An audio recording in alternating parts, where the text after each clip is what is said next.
Hello students, how are you? Today I am going to discuss another topic from your syllabus, that is trade cycle or business cycle. I will try to explain it in a very simple language for your better understanding. Let's start with our topic. First of all, we will discuss the definition of trade cycle. Now look, business cycle or trade cycles refers to the fluctuation in economic activities. ये आपका main word है. जब भी हम trade cycle या आपके business cycle की बात करते हैं तो हम उसमें बात करते हैं fluctuation in economic activities which occur regularly in capitalist society. In a trade cycle there are wave like fluctuation. देखिए फिर वही वर्ड आ गया आपका, in four interlinked variable. Means ये चारों वेरिएबल में वेव लाइक फ्लक्चुएशन आपकी आए तो हम उसको क्या नाम दे रहे हैं, ट्रेड साइकिल और बिजनेस साइकिल. ये आपकी चार एक्टिविटी हैं, aggregate employment, income, output and price level, जिसको हम इन्फ्लेशन भी बोलते हैं. ठीक है, जब चारों एक साथ चेंज हों, means aggregate employment, income, output and price level, और जब हम इन चारों की वैल्यूज़ को प्लॉट करते हैं over a period of time on a graph, then we get a wave like figure. ठीक है, which is given the name cycle. उसको हम साइकिल का नाम देते हैं. आप इसमें किसी भी ऑथर के डेफिनेशन कोट कर सकते हैं, चाहे वो J.A. शुम्पीटर हो, J.M. केन्स हो, वो आपकी विश है. इसमें काफ़ी बार बुक्स में आपके 3 टाइप के साइकिल दिए जाते हैं. मैं यहाँ पे डिस्कस कर रहा हूँ according to professor Schumpeter. He divided trade cycle into 3 types. Number 1, major cycles. These are of the duration of 8 to 12 years. Second, उन्होंने कहा minor cycle. Duration of these cycle is from 2 to 5 years. And third, उन्होंने category बनाई very large cycle. These are prolonged cycle with their duration from 50 to 60 years. Let's move to our next slide.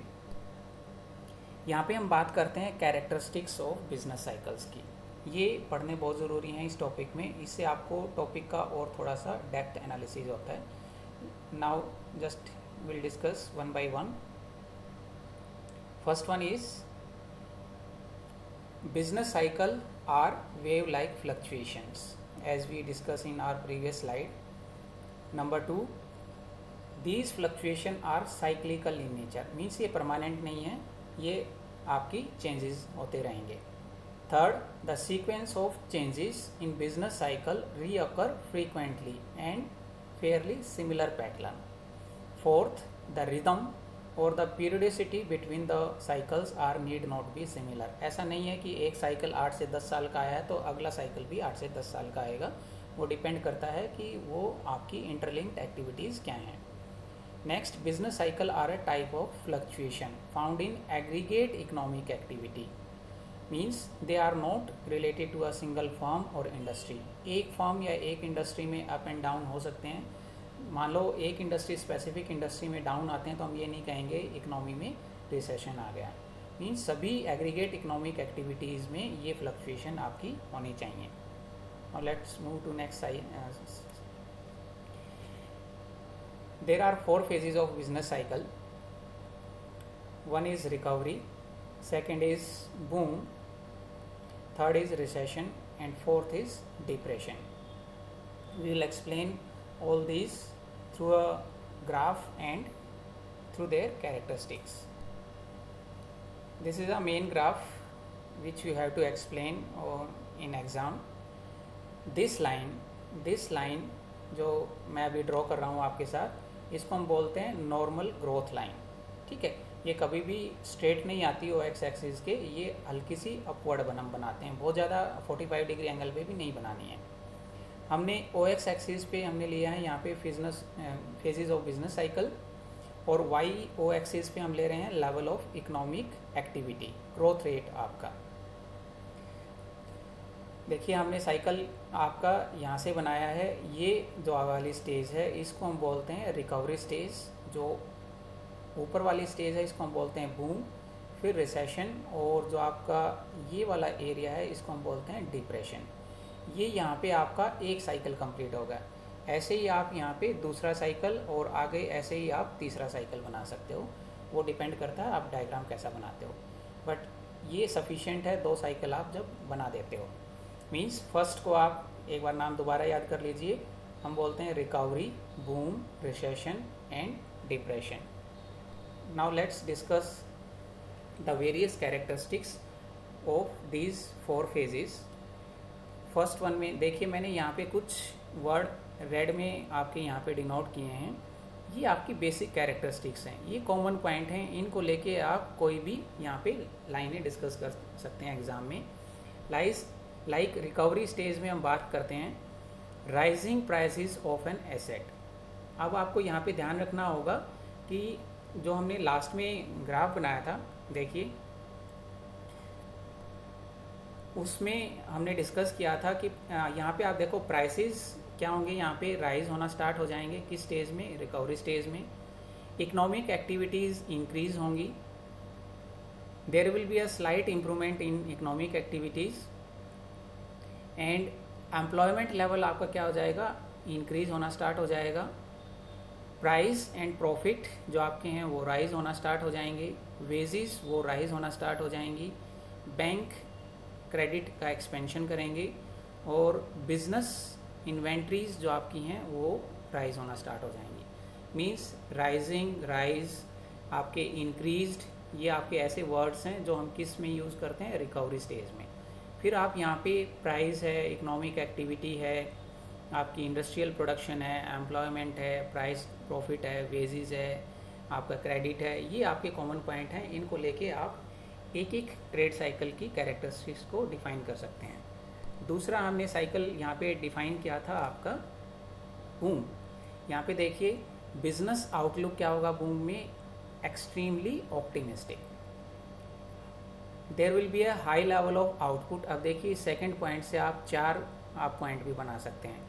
High level of output will be there, high level of trade are there, high level of employment या employment is on highest level, income is on highest level.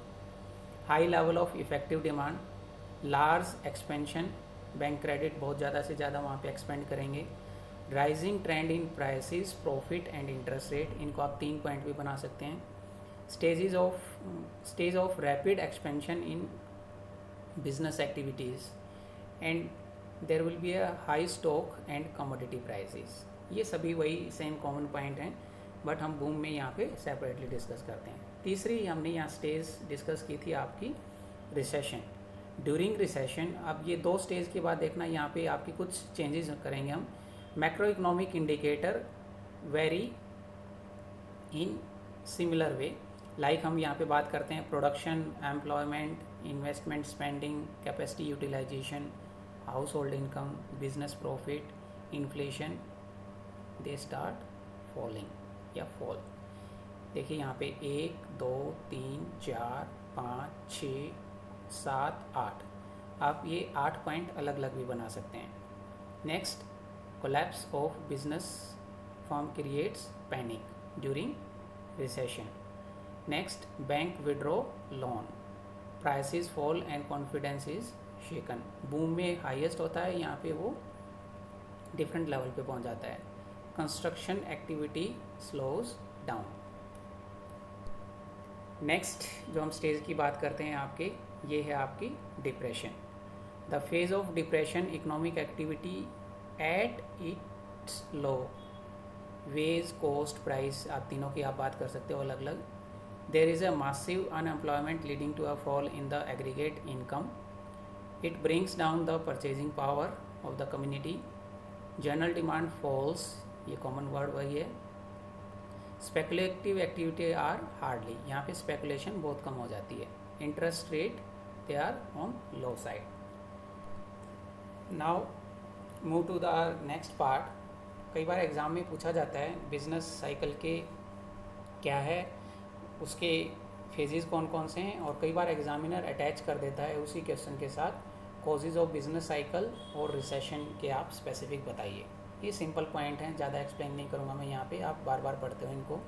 Causes of boom, ये हमने second जो stage की थी ये वो वाली है।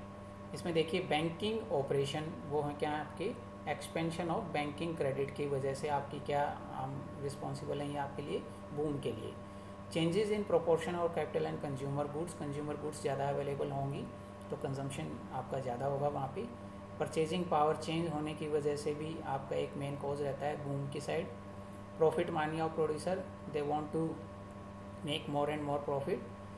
ह्यूमन साइकोलॉजी भी यहाँ पे काफ़ी रोल प्ले करती है, वो बूम में भी सेम काम करती है और रिसेशन डिप्रेशन में भी आपकी सेम काम करती है।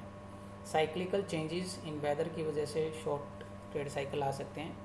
Demand and cost push inflation, ये हम वीडियो में ऑलरेडी डाल चुका हूँ आपकी, ये भी आपके एक रिस्पॉन्सिबल रहते हैं। नेक्स्ट हम इसमें पढ़ते हैं कॉजेज ऑफ रिसेशन। ये आपका फोर्थ जो स्टेज हमने बात की, थर्ड जो स्टेज बात की थी, इसके बाद तो हमने डिप्रेशन बात की थी। एग्रीगेट्स, जब सप्लाई आपकी एक्सीड हो जाए एग्रीगेट डिमांड से तो वो रिसेशन का होता है। मीन्स सप्लाई तो है मार्केट में बट उसको डिमांड वहाँ पे उतनी जनरेट नहीं कर पा रहे हैं। कुछ स्पेसिफिक इंडस्ट्री जो आपकी एग्रीकल्चरल प्रोडक्ट्स पे डिपेंड करती हैं उनका वहाँ पे वेदर का भी इफेक्ट आता है। मनी सप्लाई को हम इंक्रीज़ डिक्रीज़ करते हैं, मनी सप्लाई स्पेशली जब डिक्रीज़ करते हैं तो वो आपका एक मेन कारण रहता है रिसेशन का। रिडक्शन इन पब्लिक एक्सपेंडिचर, जब गवर्नमेंट आपके एक्सपेंडिचर को रिड्यूस करती है तो वो आपका एक कारण बनता है रिसेशन का। Now let's move to our one more slide, that how to measure to control business cycles. ये आपकी यहाँ पे मॉनेटरी पॉलिसी, फिस्कल पॉलिसी और डायरेक्ट कंट्रोल, तीन यहाँ पे हम बातें करते हैं। ये फुल फ्लैश अपने आप में पॉइंट हैं। Trade cycles affect the economic life adversely. These cycle generate the situation of instability in terms of inflation, deflation and unemployment. It is essential to control their occurrence and it can be done with the help of following policy as I discussed: monetary policy, fiscal policy and direct control. Let's discuss few points under monetary measures. Monetary policy refers to the regulation and control of, यहाँ पे हम तीन चीज़ें लेंगे आपकी, flow of credit 1, 2 supply of money and 3 rate of interest in a economy with a view to restore economic stability.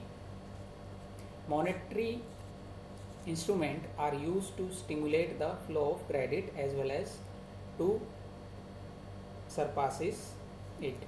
During periods of inflation, हम बात करें इन्फ्लेशन के टाइम में, flow of credit need to be restricted. ठीक है, वहाँ पे हमने इन्फ्लेशन के सिचुएशन में फ्लो ऑफ क्रेडिट को रिस्ट्रिक्ट करना पड़ेगा. According to the dear monetary policy, there are 2 type of monetary policy जो हम डिस्कस करते हैं.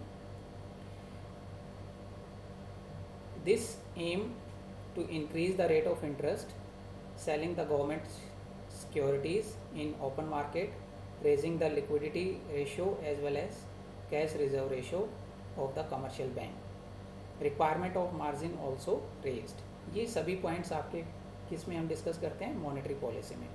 And during the period of deflation cheap monetary policy is adopted. जैसे कि हम पढ़ते हैं there are 2 type of monetary policy. एक हम बोलते हैं dear monetary policy, DEAR, dear monetary policy, और दूसरे को हम बोलते हैं चीप मॉनेटरी पॉलिसी. ठीक है. सेकेंड हम यहाँ पे बात करेंगे आपका फिस्कल पॉलिसी मेजर. ये आपके डिपेंड करेगा आपकी फिस्कल पॉलिसी के ऊपर. The government can significantly influence the occurrence of trade cycle by way of its fiscal policy that relates to its revenue and expenditure.